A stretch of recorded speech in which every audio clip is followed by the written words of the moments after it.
with Falcon hockey coach Joe Cranston. And Joe, congratulations to the team. Falcons beat Lake Forest 3-1 at Hunt Arena last Saturday in the NCAA quarterfinal game.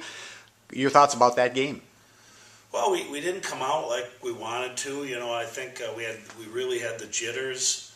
It's one of those games where, you know, we're supposed to win, and, you know, we have all the pressure on us, and Lake Forest really doesn't. And we just came out and we played like that. We just played jittery and tentative and didn't really get it going. You know, we did okay in the first period, but, you know, we got a couple goals, so we had that lead, and I thought we'd settle down, and we really didn't. We didn't play a very good second period.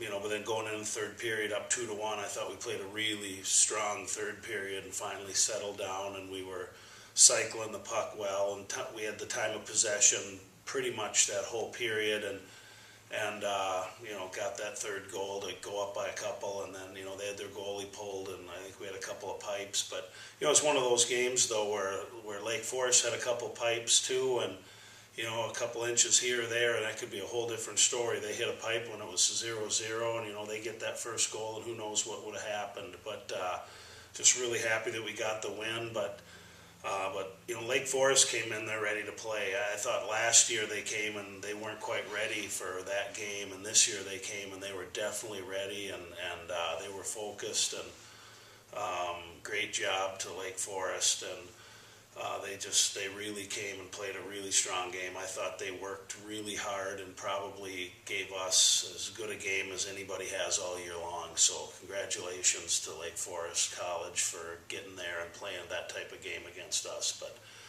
we're just really happy to get that win and be moving on. Talking about moving on, Joe, going out to Plattsburgh, New York, same as last year for the semifinals. We play in Elmira College at 7 o'clock Eastern Time, 6 o'clock Central on Friday. Your thoughts going into the weekend? Well, we're just super excited, back-to-back, getting to the Final Four. That's big for us. We talked about it all year, and you know, I think the first time we went there, it took us 7 years to get back, and then the last time it took us 6 years. So to do it 2 years in a row, we're pretty excited, and to go back to Plattsburgh where we were last year, we're familiar with that, and they have great facilities, and it's just going to be a great experience. But you know, don't know much about Elmira. Obviously, they were number 1 or 2 in the country all year long. That's going to be a great game. We're excited to get an opportunity to play them, but get a couple practices in this week and be up in the air, flying out there on Wednesday and practice Thursday, and go time on Friday at 7, so we're just really excited. It's going to be a lot of fun, great experience for the girls. Joe, I got to ask you again, we talked about this early in the year, but you lost, you know, a ton off of last year's team. You're the top 3 scorers in school history.